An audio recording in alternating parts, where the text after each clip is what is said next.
अच्छा तो बाबूजी, हम गायिका अनीता राजभर अपनी तरफ से, अपनी पूरी पार्टी की तरफ से सबको नमस्ते प्रणाम करते हैं। तमाम बिरहा आप लोग के बीच में गई, बड़ा प्यार दुलार मिलल। एक बिरहा अर्पित म्यूजिक वर्ल्ड से हम गावत ही, आशा है कि आप लोग वो बिरहा के उतने ही प्यार दे जितना हर बिरहा के देवे का काम कैले ही। मास्टर साहब भूमिका के लाइन से संकेत है।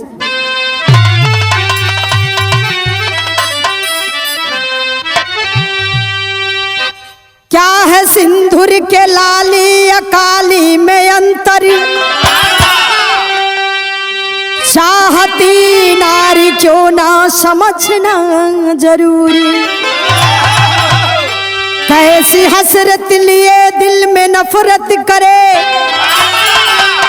जान जो ना सके जिंदगी है अधूरी। दर्द वैसा दिया जिसको सहना है मुश्किल, रख दिया पूरा ब्रह्मांड झकझोर कर। प्यार में अंधी बंदी है दुल्हन फंसी, जो मार डाला पति को गला घोट कर।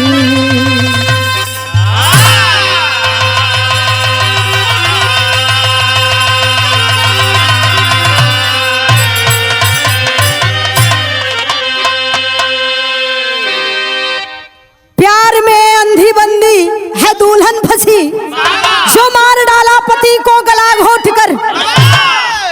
तमाम रोज पेपर पत्रिका द्वारा आप लोग देखा थे दहेज के केस में लड़की मारल जाते, लड़का कथा कौनो कैसे नहीं खे, लड़का मार जात हुन, लेकिन उनकर नहीं छपत है कि मेहरारू उनके मार देहलस हे कारण। तो कुछ ऐसा कहानी आप लोग के बीच में, बड़ा दूर के नहीं बड़ा ही नजदीक के आपके आजमगढ़ के एक घटना हम आप लोग के बीच में लेके आए हैं। बिरहा में एक लाइन गजल का नमूना लगल मास्टर। होठों पे तेरे प्यार का, होठों पे तेरे प्यार का इजहार हो ना हो।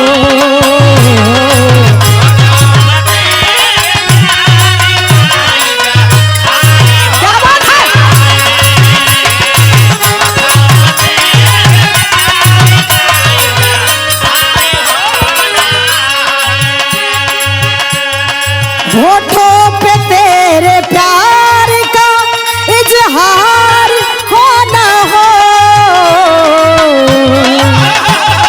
मैं कर चुकी हूँ प्यार तुझको, मैं कर चुकी हूँ प्यार तुझको, प्यार हो ना हो।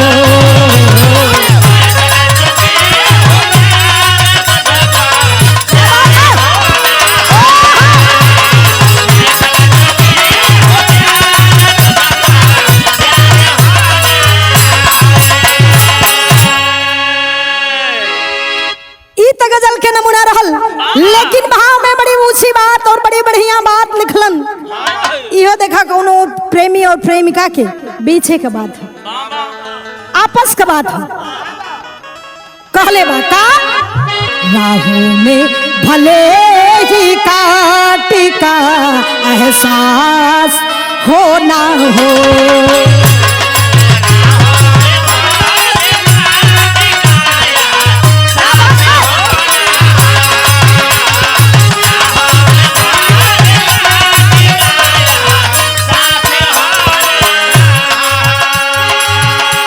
राहों में भले ही काट का एहसास हो ना हो,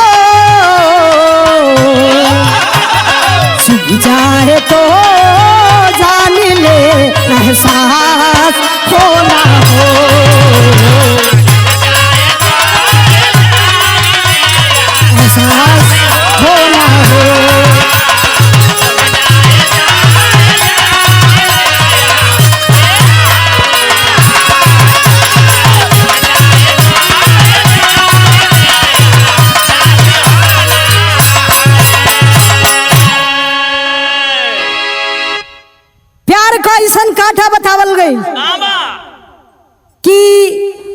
चुभ जाई तो जान तो जरूरे ले ले। दर्द भले ना हो, एहसास भले ना हो, कहानी की शुरुआत होती है कैसे?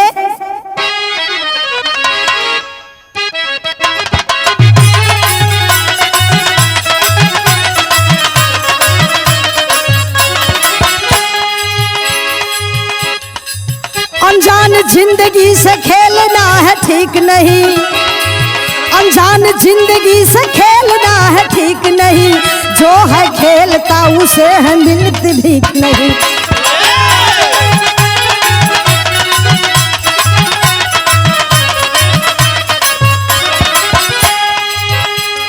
बिरहा का कहानी शुरुआत होती, कहानी लिहल कहाँ से गई, बतावल कहाँ के गई। यूपी आजमगढ़ सिधारी में छतवारा है, चौहान रामजीत का वही परिवार है।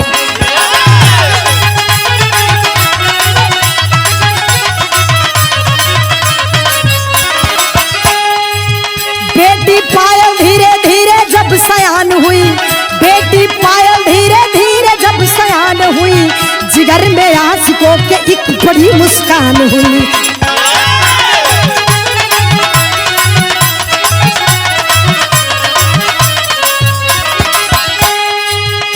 दो प्रेमियों, इब्राहा की कहानी आजमगढ़ में एक छतवारा गांव से ही कहानी लिहल गई। वही छतवारा गांव के रहे वाला रामजीत चौहान जी, जेकर बिटिया सयान हो गई बा, बेटी का नाम पायल बतावल गई। खूबसूरती से भरी हुई पायल, सुंदरता भगवान कूट कूट के भरले हुए। खूबसूरती से भरी हुई पायल, बिटिया सयान हो गई बा, बाप के चिंता सतावत है, लेकिन बेटी यार अलगे ओखर प्यार का चक्कर चल रहा बा। बेटी पायल धीरे धीरे जब सयान हुई, जिगर में आशिकों के एक बड़ी मुस्कान हुई।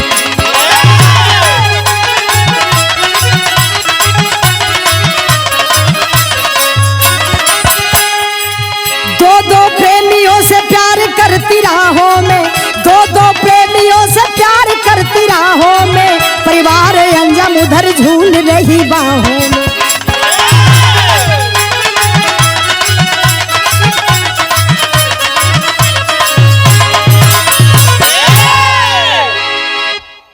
ए बाबू, उ लड़की पायल दू गो लड़का से प्यार करो था, केवल एक के लड़का नहीं, ओकर दू गो प्रेमी हुन।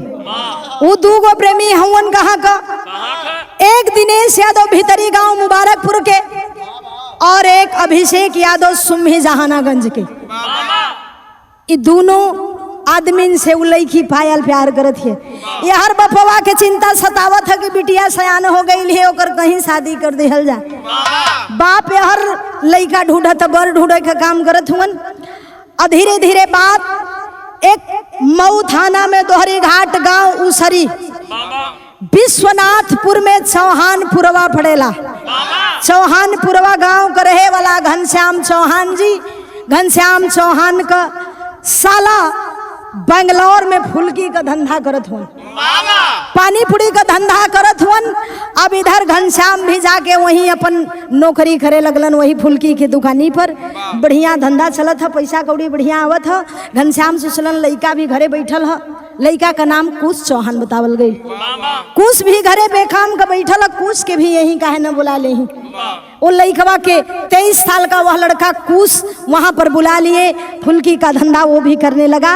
ए बाबू, यही बीच में वो लड़का का शादी वही लड़की पायल से तय हो गई। दिन बारी धरा गई, दिन रखाइल 13 फरवरी।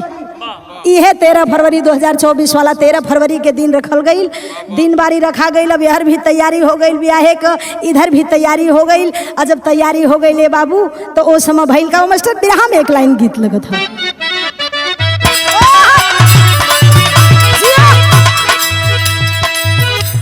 अब दोनों पार्टी एकदम अपन तैयारी जोर शोर से ब्याहे में लग गई। उधर लड़का वाले अपन तैयारी कर लेलन, इधर लड़की वाले लड़का वाले तैयारी करत हो। लेकिन गीत लिखल गई हमरे कवि जी बिरहा में एक लाइन गीत लगौलन। कवन गीत? हम तो तार गईनी हो सुनर बार पौनी हो, हम तो तार गईनी हो सुनर बार पौनी हो।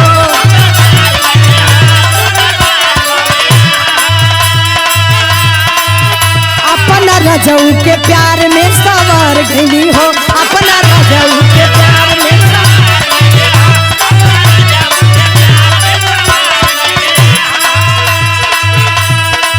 एक खुशी रहे लागवारे, एक खुशी रहे लागवारे सखी पियवा दुलारे, आय हाय रे सखी पियवा दुलारे।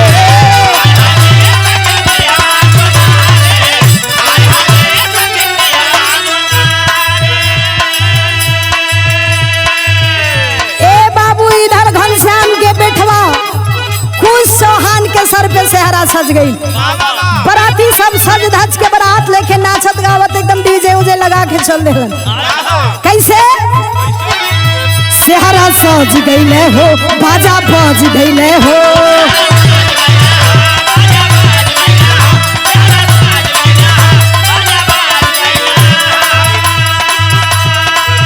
सगरो छूट के बरतिया समाज गईले हो, सगरो छूट के बरतिया समाज गईले।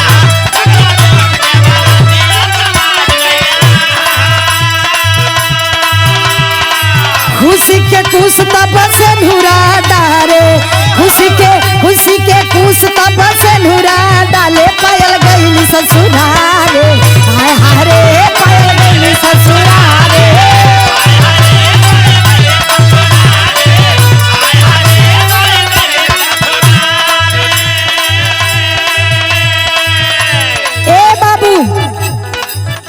सब सग संबंधी हित नात रिश्तेदार गांव लोग गईलन बारात लेके, पूरा धूमधाम से शादी भइल।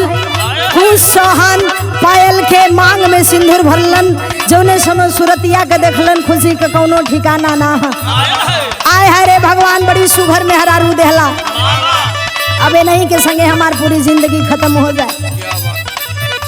अब यहर बारात 13 के गईल 14 के लौट के उसरी गांव में आइल ही। जब उसरी गांव में बारात लौट के आइल तब ओ समय बाबू वहां का माहौल कुछ अलग बा। दिन तक बीत गईल, रात भइल, सुहाग रात वाली बेला भइल। तो उस समय पायल थकान का बहाना करके सो गई। जब थकावे का बहाना करके सो गई तो ओ दिन उ लइका कुछ होना कहे, कहलस का कहे, सुहाग रात न मनल दुई दीना,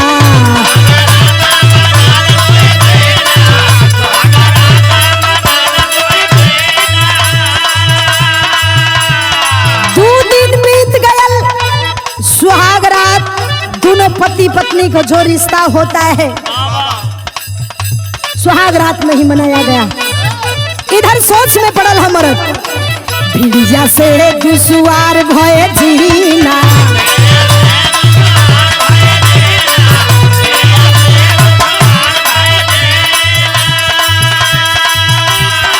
सुहाग रात न मन दुई दीना, भिड़िया से दुसुआर भय जीना। तीसरा दिन माने में बिचारे, तीसरा दिन माने में बिचारे पायल गई ससुरारे, आय हाय रे पायल गई ससुरारे।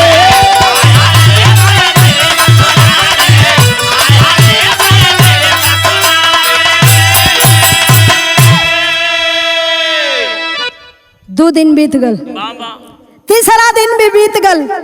सुहाग रात पति पत्नी का जो रिश्ता होता है, संबंध होता है, नहीं बना।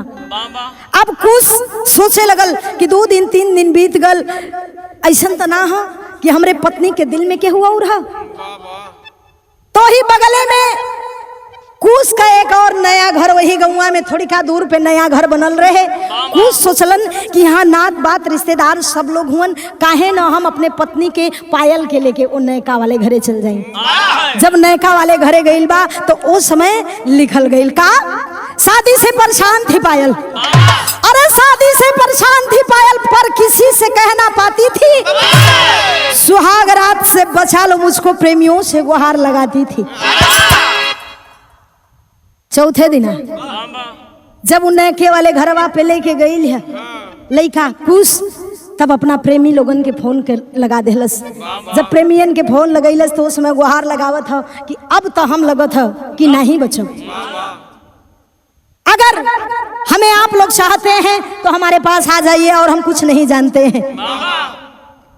कैलाश का सुहाग रात से बचा लो मुझको प्रेमियों से गुहार लगाती है। तीसरे दिन उसरी वाले घर कुछ पायल को ले आया है, पीने लगा सिगरेट, खुशी में डांट नहीं पछताया है। चौथे दिन दोनों यारों को उसी मकान पर बुला लिया। अरे चौथे दिन दोनों यारों को उसी मकान पर बुला लिया। खुला दरवाजा छोड़ी थी सांत्वना दे कुछ को भुला दिया। चौथा दिन फोन करके अपने प्रेमियन के कह दिलस कि अब यहाँ आ जा, अगर ना ई बात अब हम बचब। वो दोनों प्रेमी देखा वो सबके दिमाग एकरे तो दिमाग रहे ना, उन्होंने के दुमुने के दिमाग नहीं रहे। अब वहां से दोनों प्लान बना लेलन, चल देलन। यहर लड़का सिगरेट पिए था, कुछ चौहान सिगरेट पी रहे हैं, आके छीन के सिगरेट अब फेंक देहलस। लड़की पायल फेंक के कलस ई तोहार मुंह बास आवेला, तोरे समझ में नहीं आवत सिगरेट नहीं पिए के चाहिए। आए है रे बाबू, जौने समय तनी बतिया वो कुछ सुनलस, उसमें खुशी के कोनो ठिकाना ना है। गदगद हो गल करे जवा, मनवा में सोचत है कि लगत है कि अब धीरे धीरे हमार मेहरारू हमसे प्यार करे लगल। लेकिन ही नहीं जाना था कि भीतरे भीतरी हम रास्ता से हटावे का प्लान कर दिले बा। बिरहा में गीत लगल मास्टर कवन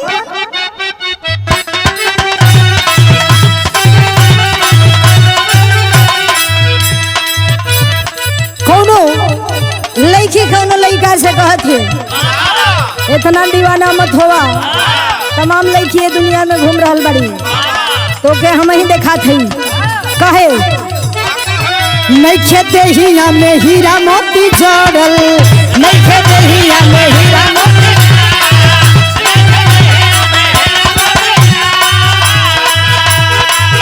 तब लफुआ सब पीछे बड़ा पड़ल, तब लफुआ सब पीछे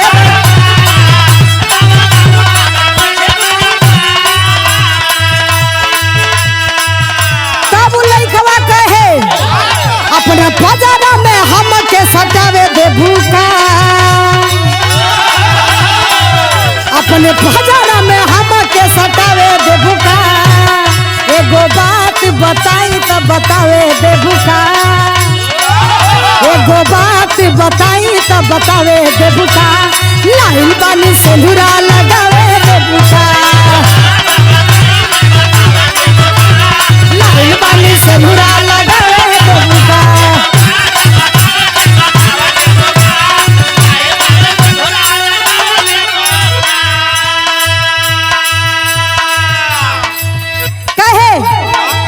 पायल सोरा हो सिंगारवा में सजल,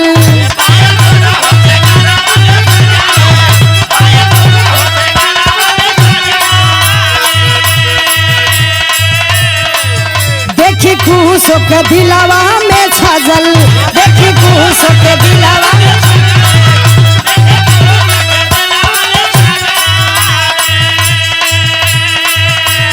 16 श्रृंगार करके पायल सेज सैया पर बैठ गई दुल्हन बन के।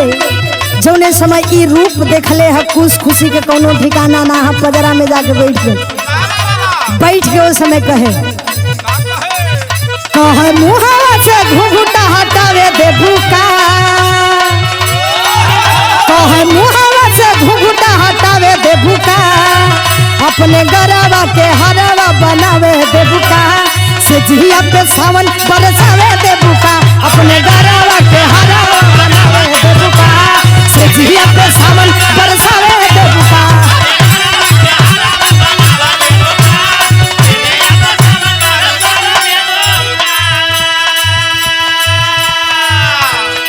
ए बाबू जोने समय पास में गए हो कल से हमारे जाने हमारे करेगा, ये 2 दिन का रिश्ता नहीं है, ये जन्मों जन्मांतर का रिश्ता है। और हमके कोनो जोर जबरदस्ती नहीं है, सब चीज संबंध ही ना होला, प्यार भी कुछ होला। अब तो हमने के जिंदगी भर संगे रहे के हा घूंघट तो उठावा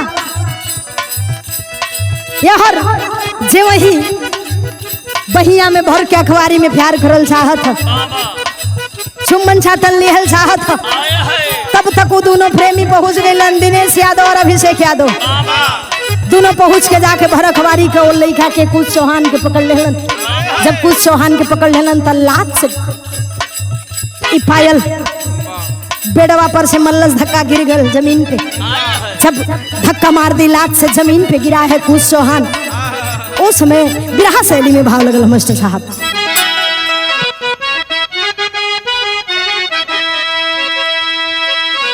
अरे कटारी बन गई कातिल अखिया हो कटारी बन गई कातिल अखिया तब धक्का मार के नारी नागिन बन फुफकारी अरे फुफकारी अरे फुफकारी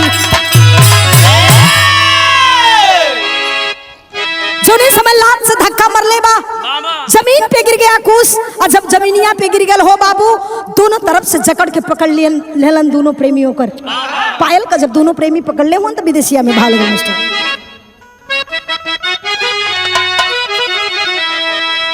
और जाई के पकड़ी दाबे दोनों ते ही घरिया हो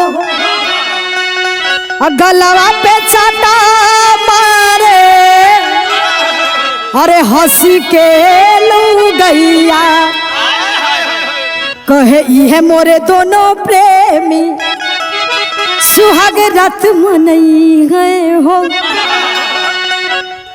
इहे मोर जवानिया के कटी है मलैया समझ के बात कुछ जनवक भीख मांगे लातन मुक्कन मारे लगले हे बाबू बनी के कसैया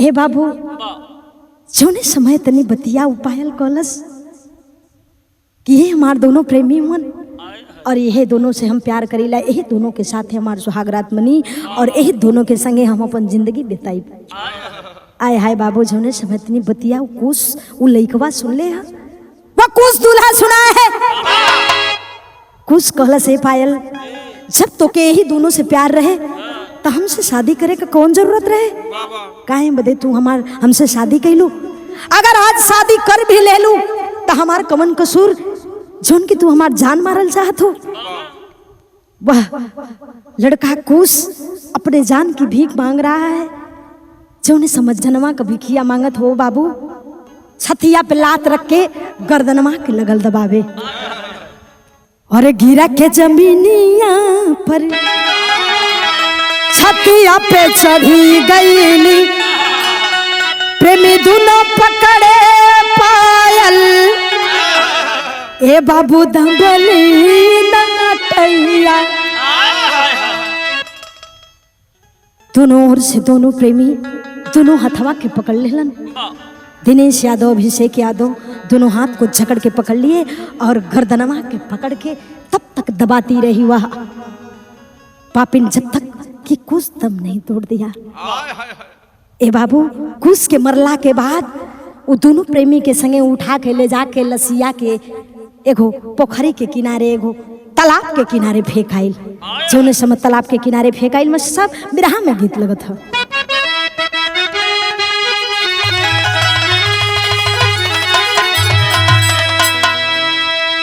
तमाम प्रकार से ही गीत के लोग गावलन और तोरे नरियरवा के बारी हो तोरे नरियरवा के बारी ऊपर श्याम गेना लगाईदा यही गीतिया के हमरे कवि जी अपने ढंग से लिखलन अरे लमहर लगई हाथ तू डोरी अरे लमहर लगई हाथ तू डोरी घड़ी लवा न डूबे हैं बालम लमहर लगई हाथ तू डोरी घड़ी लवा न डूबे हैं बालम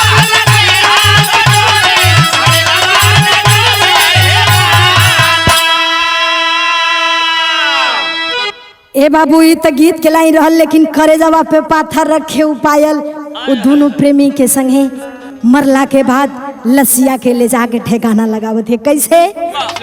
उहियरा के कैले कठोरी, अरे उहियरा के कैले कठोरी, सिंदूरवा के धोई मुस्काले, हियरा के कैले कठोरी।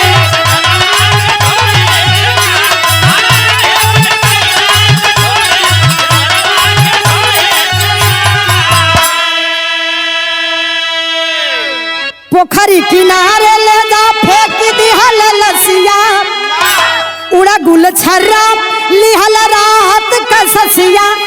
तो भागे अरे होई गईल भोरी, अरे भागे अरे होई गईल भोरी, सिंदूरवा के धोई मुस्काले, भागे अरे होई गईल भोरी।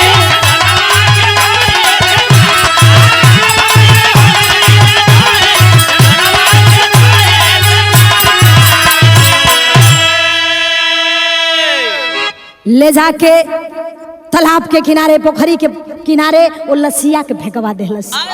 चुने समय दोनों प्रेमी के लेके लाश के ठिकाने लगोले बा, पोखरी के किनारे फेंकवा देहलस। ओ समय अब सोचत बा करी त का करी, पापट के भाव दिहल गइल बिरहा में।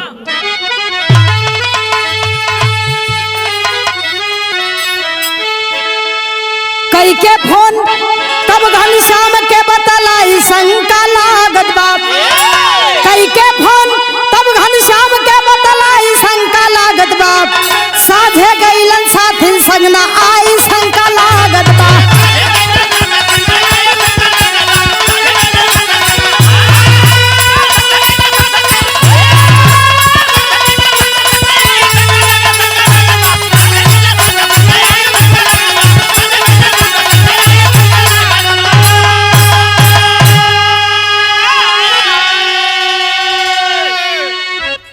इधर पायल अपने ससुर घनश्याम चौहान के फोन कैलस, फोन करके कहलस, ए पापा साझे से गायब हुवन, अपने साथिन के संगे गईलन, अब कहाँ गईलन ना मालूम, अब वहीं तक घरे नहीं अइलन। जौने समय तनी बतिया सुनले हुवन घनश्याम चौहान जी गांवपुर में इधर उधर नात बात जितना लोग सबके यहाँ फोन लगा के खबर पता लगावत हुवन कि का वहाँ कुछ गयल का, सब जगह पता लगा लेलन, कुछ का कहीं पता ना है होत कहा। अरे घबरा के घर वाले खोजे, सब नात हित जुट गईले हो, लसिया मिलली पोखरी तीरे, चेहरा देखी पगलैले हो। पाए खबरिया तब पाए खबरिया प्रशासन के धाई शंका लागत बा, अब देखौटी में पायल गिर भराई शंका लागत बा।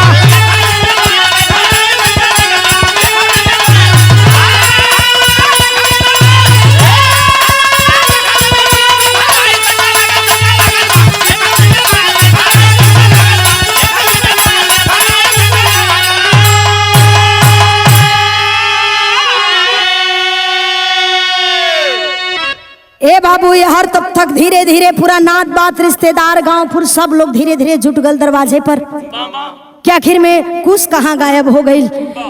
इतना तक ना पुलिस प्रशासन तक खबर पहुंच गई, FIR दर्ज भैल। जब खोजाई होवे लगल त लाश एगो पोखरी के किनारे पावल गई।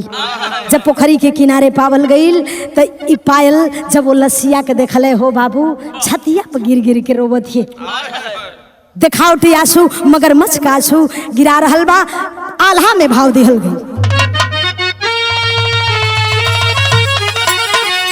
हाय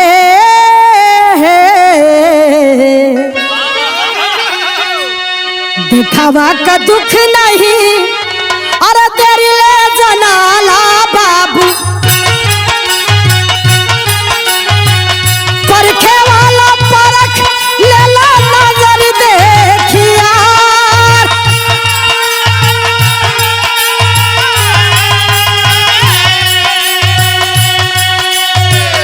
आज्ञा के खिलाफ तब लिखाइल रपटिया बाबू, पीएम करा के भइले अंतिम संस्कार।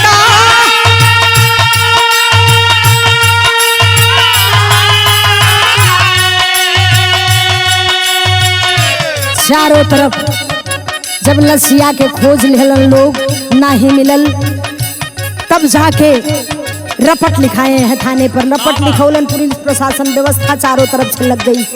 आ जब लग गई, लाश मिलल है, जब लसिया मिलल है, गौवा के लोग, घरवा के लोग, माई बाबू रोवत हों छतिया के पीट के। उ पायल भी देखावटी आंसू गिरा रहल बा। पोस्टमार्टम भइल बा। पोस्टमार्टम भइला के बाद दाह संस्कार हो गई। इधर भइल का सीओ दिनेश दत्त जलिया बिछवल है बाबू, ससुरा से नैहा राले मचल चिघा।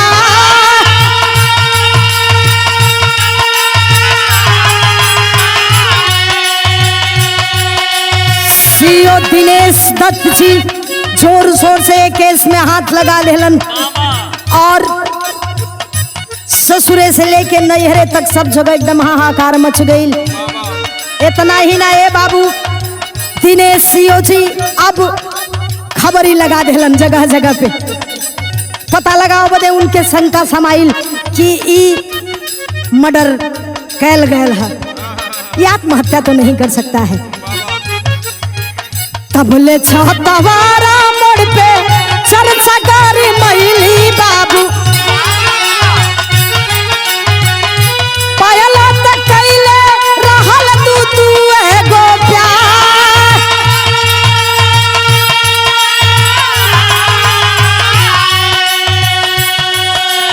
तब तक छतवारा मोड़ पे 2-3 दिन 4 दिन 5 दिन बितला के बाद सब लोग जगह जगह अपन जुट के यह बैटर से बतियावत है कि उनकर दामाद मार गई, उनकर बेटवा मार गई, मनी यह सब चारों ओर हो रहल बा गाँव में। वही बीच में दिनेश सीओ का भेजल एक खबरी जाके सारी बतिया के सुनत है। लोग काना फूसी बतियावत हुआ, अरे मर्दवा वो तो 2 गो लड़का से प्यार करत रहे। वह कत्तो का एगो दिनेश यादव कही के आवत रहे आ एक ठे कौनो अभिषेक यादव नाम का लड़का रहे। वो दोनों लड़कन से 2 लड़कन से प्यार करत रहे। जौने समय तनी बतिया वो खबर ही सुन ले है, आके सीओ दिनेश साहब से बतौले बा। मुखबिर के द्वारा तब दिनेश पकड़ायल बाबू, यहर पायल होई गइल भैया गिरफ्तार।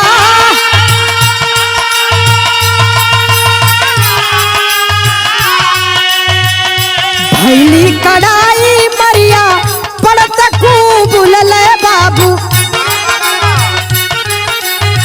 गलवा घोट मरली संगवा रहल दुनो यार।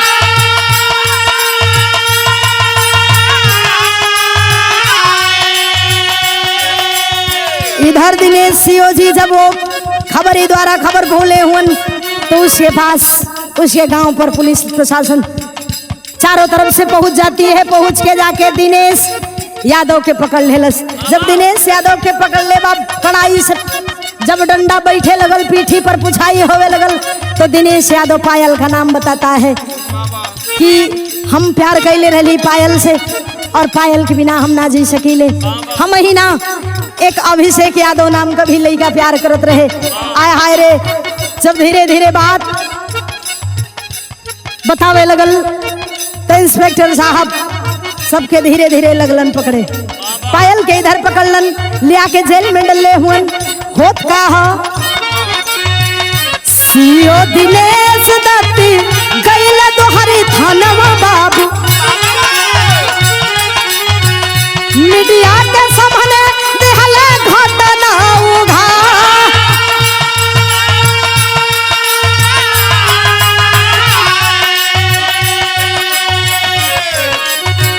बिटिया पायल के राम जीत बाबू को से भैया, सोहना घनश्याम बोले रसुआ के धार।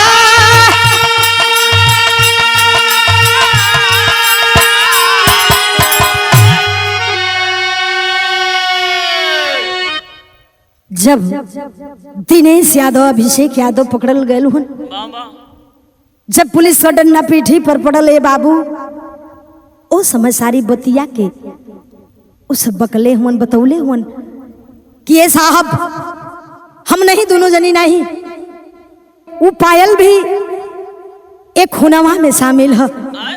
वही के प्यार के चक्कर में हमने दोनों ई खून कैली, नहीं तो हमने के का जरूरत रहल।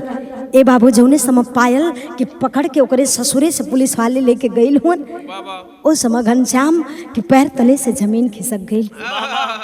घनश्याम रोक के पायल के एक बात कहल, नहीं बिटिया हमार कौन कसूर रहे, अगर तो के दूसरे से प्यार रहल तो काहे हमरे बेटवा से ब्याह कैलू, अगर ब्याह कैलू तो काहे न हमरे बेटा के छोड़ के चल गईलू, काहे खातिर हमरे बेटा के जान ले लेलू। आंख में आंसू ले करके वह घनश्याम चौहान जी इतनी बात कहले मन। मास्टर साहब बिरहा के आखिरी भाव में लिखे गए,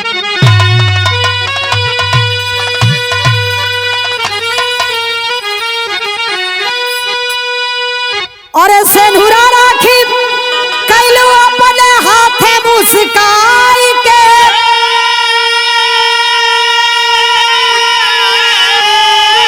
तक्का पवलू ए पायल मोर, अरे तक्का पवलू ए पायल मोर, दिया नवा बुताई के का पवलू ए पायल मोर।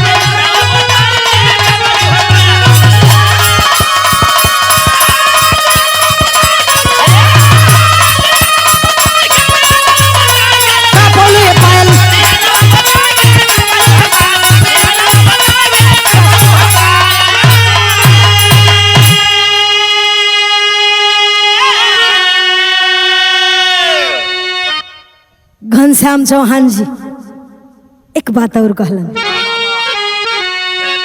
अरे साच बात कहले हो तू देती पहुंचाई, और नैहरा से ससुरा ले दिहालू डुबाई।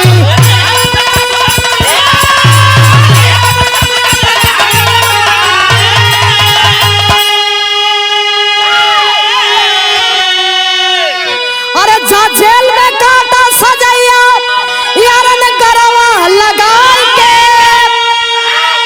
अरे का पवलू ये पायल मोर, अरे का पवलू ये पायल मोर, दिया नवा बुताई के का।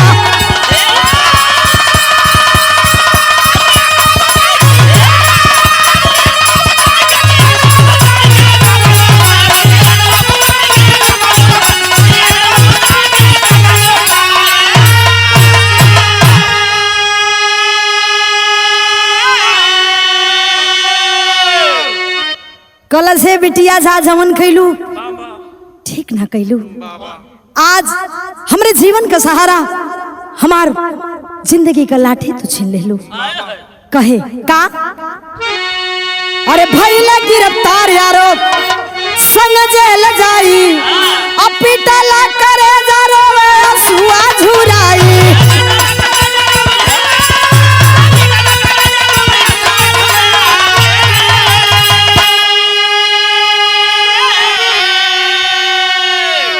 तीनों के हाथ में हथकड़ी लगा करके दरोगा साहब अभिषेक यादव और दिनेश यादव पायल तीनों को गिरफ्तार कर लिए हैं। आखिरी भाव में लिखल गई, करेले एक बक समझने लगी मरी पगलाई के का पवलू ए पायल मोर, अरे का पवलू ए पायल मोर, दिया नवा बुताई के का पवलू ए पायल मोर।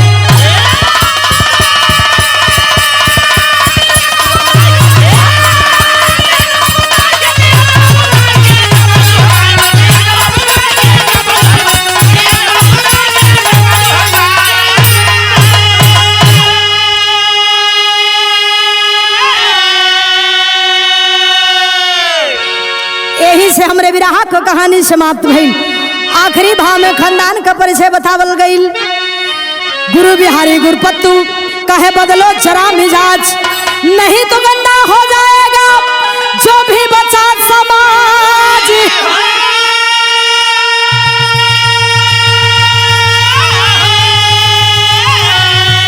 अरे कटारी बन गई कातिल अखिया, ओ कटारी बन गई कातिल अखिया, अनीता अभिराम